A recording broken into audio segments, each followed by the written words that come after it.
E aí, pessoal, tudo bem? Boa tarde. Primeiramente, é um prazer estar aqui de novo na escola. Eu trabalhei na escola durante quase 5 anos, acho que alguns de vocês eu devo conhecer, mais no período da manhã que eu conheço, né? No período da tarde um pouco menos. Mas é um prazer estar aqui de volta. Meu nome é Thiago. Atualmente eu sou doutorando e coordenador de curso de um ensino superior, né, de faculdade, um curso de sistema de informação. E a proposta do professor Rayane foi bater papo com vocês sobre essa profissão, que não é professor, que é pesquisador, que é um pouco diferente, e também falar um pouquinho sobre alguma coisa tecnológica, porque é a área do meu domínio, é a área de segurança, né, e para falar um pouquinho para vocês sobre isso. Só que ele me coloca numa enrascada, porque depois de estar com o pessoal da PRF, depois de estar com o Johnny, fica difícil falar alguma coisa que prenda a atenção de vocês, né? Porque realmente foi muito bacana a abordagem. Thiago, só te interrompendo, mas foi proposital colocar você por último, porque você tem muita coisa a agregar aqui para as crianças aqui. Pode ficar despreocupado. Pepino, passou pepino para mim. Pessoal, então assim, toda vez que eu vou começar a falar alguma coisa sobre tecnologia, para aprender a atenção das pessoas, eu começo fazendo uma pergunta, para vocês interagirem comigo, vocês vão ver a importância disso, do que o profissional de tecnologia faz como um todo.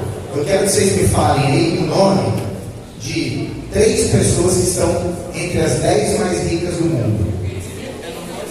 Bom, Elon Musk, Bill Gates, Jeff Bezos. O pessoal está afiado. Quem mais? O pessoal é bom. Neymar? Não, Neymar não está. Neymar tem muito dinheiro. Elon Musk. Falaram só 3 até agora, hein? Mas está muito bom. Zuckerberg, Mark Zuckerberg. Bom, vamos lá. Por que vocês falaram, né, dos 4, 3 são da área de tecnologia? Por que vocês falaram isso? Será que foi? A gente combinou alguma coisa aqui? Combinei com alguém para falar isso? Não, não tinha nada combinado, né? Mas por acaso vocês falaram e vocês tocaram no ponto que eu quero chegar. A tecnologia chegou num ponto que é tão importante, mas tão importante, que as pessoas que realmente dominam a tecnologia estão à frente, não só da evolução, mas à frente financeiramente também falando. De tão importante que a tecnologia se tornou. Agora eu vou fazer uma outra pergunta. Quero que vocês levantem a mão. Quem aqui já usou o chat GPT? Chat GPT? Chat GPT? Que isso, Thiago? Rapaz, Eu tô por fora. o professor não usou? O que é isso? Vamos lá, pessoal. Se não já achou o chat GPT polêmico, estou vindo aqui para ver se eu ouço bem a voz. Vamos lá. O que é o chat GPT? E aí entra na minha profissão. Vamos lá. É sério que você não foi? Já ouvi falar. Bom, a minha profissão é pesquisador de IA. IA, o que é IA? Inteligência artificial. Minha profissão é essa. Parece um pouco chato, parece uma coisa esquisita, parece uma coisa estranha. E até novembro do ano passado, todo mundo que eu falava que eu era pesquisador de IA, morria de rir, falava que não servia de nada. Minha mãe falava assim: falei para você estudar ICPRF, falei para você estudar e ser piloto de avião. Tem uma piadinha que ela falou assim: eu falei medicina, você entendeu? Oficina, né? Assim. E até então ninguém sabia o que era. Antes da pandemia, menos ainda. E aí surgiu em novembro do ano passado o chat GPT, que é uma inteligência artificial que se parece um pouco com o Google, que responde qualquer coisa que você perguntar para ela de uma maneira um pouco mais efetiva. Por exemplo, supondo que alguns de vocês tenham o sonho de ser nutricionista. Normalmente as meninas gostam mais, mas não é uma profissão feminina. Mas tem alguém aqui, por acaso, que quer ser nutricionista? Já pensou? Vocês estão meio tímidos ainda, né? Mas supondo. Vocês já viram assim, falaram de TikTok, falaram de Instagram, mas já viram assim TikTok? 10 receitas para você perder peso. 10 receitas para ficar marrom para o nosso colega aqui, ó. Né? Já viram essas? Se você for no chat GPT e digitar assim, faça 10 receitas para perder peso, mas responda que eu tenho alguma intolerância a, não sei, tomate, alface, sem usar alface, ele vai fazer 10 receitas para vocês. Faça 10 receitas para uma dieta de, sei lá, 1.800 calorias, ele vai montar para você. Crie um romance de 300 páginas de uma enfermeira com um padeiro. Ele vai escrever um romance de 300 páginas de uma enfermeira com um padeiro. Foi longe, né? Ou seja, eu poderia ficar aqui a tarde inteira colocando exemplos para vocês de como um software de computador vai criar uma situação. Por exemplo, existe um romance de uma enfermeira com um padeiro, né? Eu não sei, eu nunca vi. Vai que. Mas ele vai escrever isso para você. Crie, resuma, pessoal, cuidado na hora de usar isso com os professores, né? Você, por exemplo, o professor pediu para você fazer uma resenha, um resumo de um livro. Você fala assim, faça um resumo de um livro, fala o livro lá também. Lusíadas. É porque eles estão trabalhando, Thiago. Ele vai fazer um resumo. Mas o professor pode ser esperto, o professor fala assim, entregue essa atividade, eu quero um resumo dos Lusíadas com 30 linhas. Aí você vai ter que, né, talvez não ache na internet, o chat GPT vai fazer um resumo com 30 linhas. Se você não estiver usando um linguajar muito detalhado, às vezes você lê um livro, principalmente livro, né, romantismo, assim, que tem um linguajar difícil de entender, não é? Aí você pode colocar no chat GPT, reescreva utilizando um linguajar mais popular. Aí vai escrever uma língua mais suave, vai parecer que você copiou de lugar algum, né? Mas isso, pessoal, acaba sendo um desafio. Eu não estou ensinando vocês a fazerem coisa errada, não. Eu estou ensinando. Como professor, eu não queria tocar nesse assunto, não, mas o senhor está acabando com a raça da galera, né? Mas eu estou mostrando para vocês os desafios que nós, professores, que eu também sou professor, enfrentamos com a tecnologia. Ela também é um desafio. A gente que desenvolve essa tecnologia também tem esse desafio. Agora deixa eu mudar um pouquinho, não falar de chat GPT, falar de uma outra coisa que o nosso colega Johnny já foi? Não. Foi beber água. Foi beber água. Ele falou de voar em um avião sem piloto, né? Vou mudar para vocês. Quem aqui teria coragem de andar num carro sem motorista? É mais tranquilo, né? Mais tranquilo. Eu trabalho no projeto, eu já andei num carro sem motorista, né? Várias vezes, inclusive. E eu trabalho num projeto lá na UFES, chamado IARA. Para o pessoal que é mais velho, eu não sei se vocês já viram por curiosidade, teve uma vez que teve um programa da Ana Maria Braga, que eles levaram um carro autônomo. E o carro autônomo atropelou a Ana Maria Braga. Foi assim, ícone na internet. Eu trabalho nesse projeto, mas na época eu não trabalhava. Foi você não, professor? Foi você não. Esse carro, para vocês terem uma ideia, quem que conhece Vitória, conhece a UFES, mais ou menos? Levanta a mão. A direção da UFES, mais ou menos. Quem aqui conhece Guarapari? Mais ou menos a direção. Guarapari da UFES está meio longe, né? 50 quilômetros, 60? Mais ou menos uma hora, né? Mais ou menos uma hora. Hoje a gente, quando não tem nada para fazer lá no laboratório, liga a Yara, que é o carro, o nome do carro é Yara, liga ela para sair lá da UFES, vai em Guarapari e volta, sem ninguém dirigindo, automático. Então a gente, às vezes, pensa que está muito longe. Um avião voando sozinho, um carro andando sozinho. Mas esse carro, ele faz isso. A gente tem o controle remoto dele para caso de emergência, mas a gente não usa, a gente bota uma telinha. Quando vocês assistem Netflix e tal, a nossa diversão é sentar na frente de uma TV, cruzar a perna, ficar comendo pipoca e vendo. Aí em Guarapari, passa alguém na frente, ela para, o senhor passa. Quantas horas, Thiago? Quantas horas? Ela é um pouco mais lenta do que o carro convencional, porque a gente utiliza o limite mínimo de velocidade, que é a metade do limite da via. Então, por exemplo, é até uma regra de trânsito, né? O pessoal já foi embora, mas, por exemplo, se a via for 60, o limite da via, você não pode andar nessa via a menos de 30, a menos da metade. Então a gente utiliza ali um pouquinho mais de 10% da metade da via, para não ficar abaixo do limite de 60. Então a gente está andando aí a mais ou menos 33 a 35 km por hora. Então a gente é um pouco mais lento do que os outros carros, mas dentro da regra, dentro da lei de trânsito, respeitando a lei de trânsito.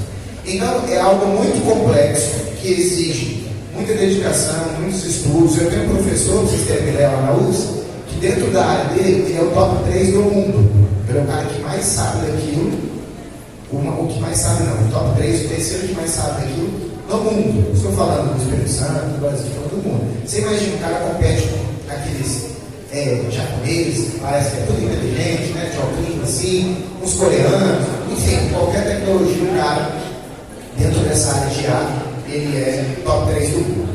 Então, daqui a pouquinho a gente chega ali. Então, o que eu vim falar para vocês hoje é dessa profissão que é pesquisador e que no Brasil não existe só a profissão pesquisador, unicamente pesquisador. Eu preciso ser pesquisador e também professor, aqui no crachá do Nessa, vocês conhecem o Nessa, eu sou coordenador de curso lá, professor e coordenador de curso e pesquisador, porque não existe só a profissão pesquisador no Brasil. Nos Estados Unidos, por exemplo, existe tranquilamente. A pessoa não tem que dar aula, não é professor, ela simplesmente pesquisa, ela encontra um problema e tenta resolver aquele problema, de maneira tecnológica, ou de maneira química, ou de maneira física, a depender daquilo que vocês almejam. Então, olha só, tem uma profissão chamada pesquisador que você só tem que estudar. Só estudar. Então, você imagina, para algumas pessoas eu torturei agora, né? Tem que ver uma cara das pessoas aí, da pessoa, você só tem que estudar. Só isso? A pessoa fica assim, não, meu Deus, eu já estou dando para acabar o ensino médio, né? Mas existe essa profissão. Deixa eu contar uma história para vocês. Eu conto essa história para vocês não podem contar para os pais de vocês. Os professores também teriam que tapar os ouvidos, né? Mas eu vou contar a história. Quando eu fazia ensino médio, já tem um tempinho, né? Os cabelos estão brancos aqui, né? Tem um tempinho. Quando eu fazia ensino médio, eu era doido para acabar o ensino médio para nunca mais pisar na escola na minha vida. Não me orgulho disso hoje. Mas na época, da idade de vocês, era meu sonho, né?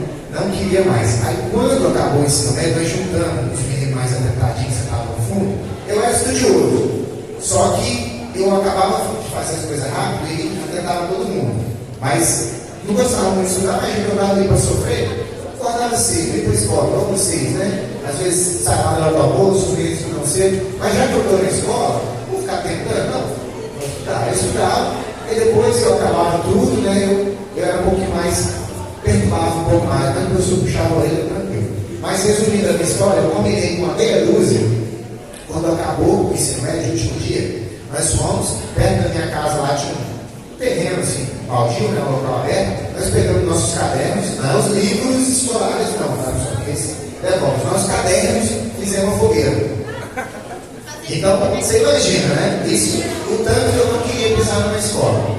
Aí eu inventei de fazer, aí eu acabei o ensino médio, aí você fica ali pensando, vou trabalhar, vou ganhar dinheiro, né? Aí você chegar para alguém e falar assim, eu quero um emprego. Aí a pessoa fala assim, o que você tem? Eu falo, ensino médio completo. Aí a pessoa dava risada. Naquela época já dava risada, hoje a pessoa não vai te ouvir. Aí um dia uma pessoa falou para mim, não, cara, você precisa fazer alguma coisa a mais. Tenta fazer um curso técnico, tenta fazer alguma coisa. Aí beleza, eu fui fazer a prova do curso técnico. E eu achava que eu era inteligente, né? Estudava, acabava tudo na escola rapidinho. Quando eu fui fazer a primeira prova de curso técnico, tomei pau. Óbvio, né? Tomei pau. Eu estudei, achava que só o ensino médio era o suficiente. O que aconteceu? No meio da prova, tinha um monte de questão, igualzinho que minha professora de matemática dava, igualzinho que meu professor de português dava. Aí a primeira coisa que eu pensei foi assim, essa eu não passei. Eu vou chegar em casa, vou pegar os cadernos, vou ler tudo de novo, vou passar. Cadê o caderno? Cadê minhas anotações? E olha só, você imagina, um ano depois que eu acabei o ensino médio, eu comecei a estudar novamente. E de lá para cá, não vou nem falar quantos anos, mas já tem quase 20. Nem parou mais. De lá para cá, tem uns 18 anos. Eu nunca mais parei de estudar. Eu fiz técnico, eu fiz 2 especializações, eu fiz mestrado para fazer o doutorado. E nunca mais parei de estudar. Eu estudo todos os dias da minha vida. Todos os dias. De segunda a segunda. Pode parecer uma tortura, mas é preciso para a profissão que eu escolhi. Então, se hoje você fala assim, eu estou doido para acabar o ensino médio e nunca mais pisar na escola, eu me identifico, porque eu também era assim.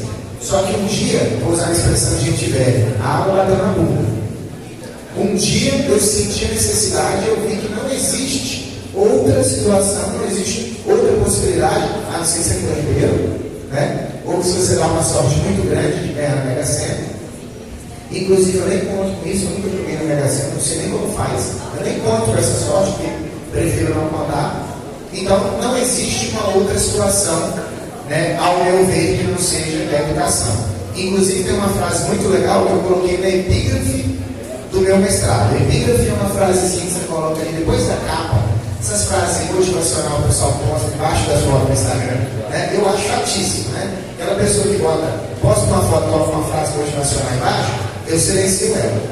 Chato isso, né? Agora as pessoas que postam umas coisas aleatórias, nada a ver. Não gosto dessas coisas muito certinhas, não. Mas a frase da minha epígrafe é assim, presta atenção.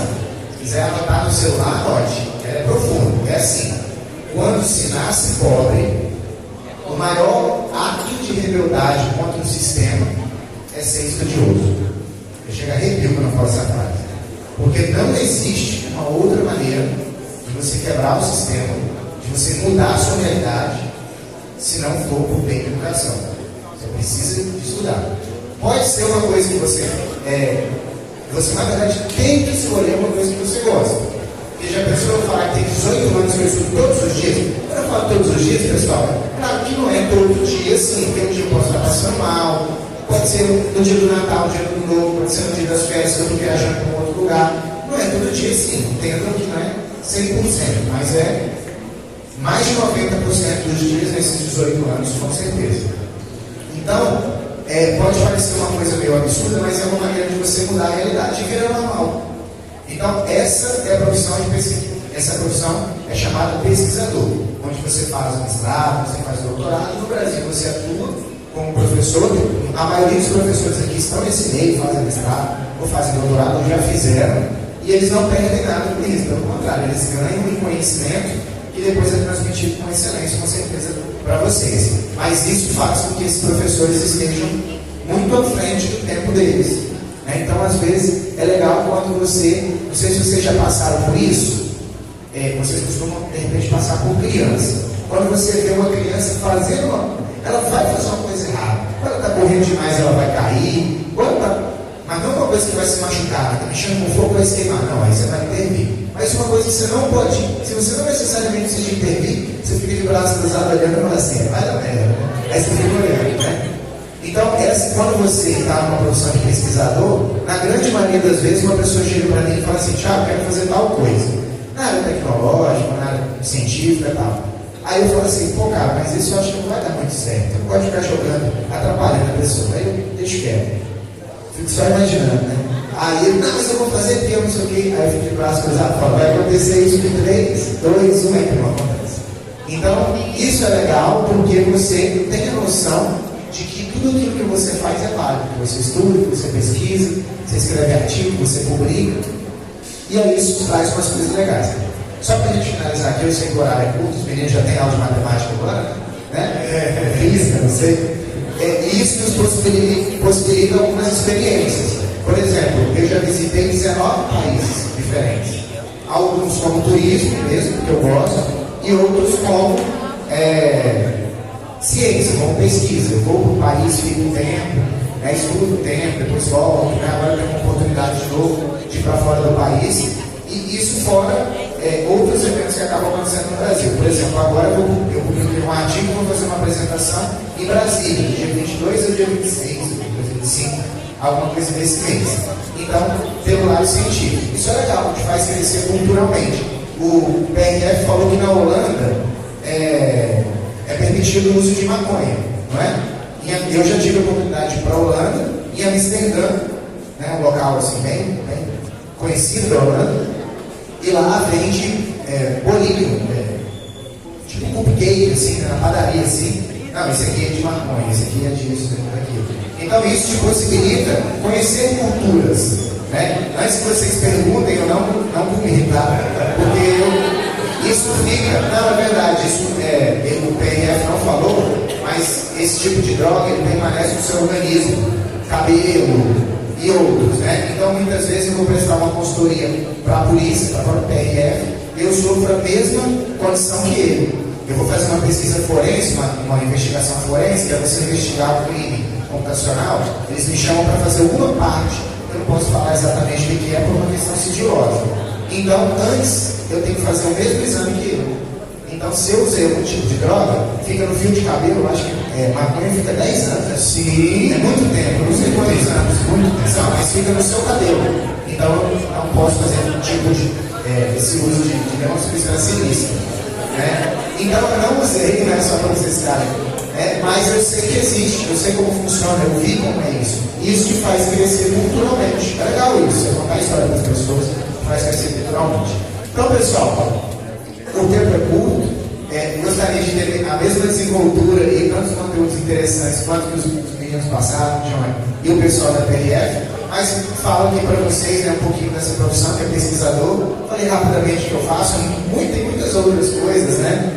Sobre inteligência artificial, que eu poderia ficar muito tempo aqui, mas vou respeitar o tempo aqui do professor. Eu espero que numa próxima oportunidade a gente tenha mais tempo para falar, para tirar. Aliás, dúvidas nós vamos ter na oportunidade, mas eu espero ter mais tempo de revê-los aqui e voltar novamente só para conversar mais sobre isso. Só para complementar, Tiago, fala um pouquinho também, quando você estava aqui na escola com a gente, daquela ideia sua, das Patrícias, né, professoras aí dos meninos aí, de criar um evento que hoje é carro-chefe da escola, né, que é o InfoShow.